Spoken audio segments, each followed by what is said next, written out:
இன்றைக்கு ஈழத் தமிழர்களின் அரசியல் வரலாற்றில் முக்கியத்துவம் வாய்ந்த ஒரு நாள். விடுதலைப் போராட்டத்தின் அகிம்சை அடையாளமாக விளங்கிய தியாகி திலீபன் அவர்களின் நினைவு நாள் இன்று அனுசரிக்கப்படுகிறது.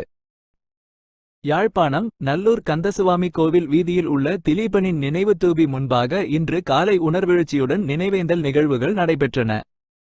இந்நிகழ்வில் அரசியல் பிரதிநிதிகள், சமூக ஆர்வலர்கள், பல்கலைக்கழக மாணவர்கள் மற்றும் பொதுமக்கள் என பலரும் கலந்து கொண்டு அவருக்கு மலரஞ்சலி செலுத்தி அகவணக்கம் செலுத்தினர்.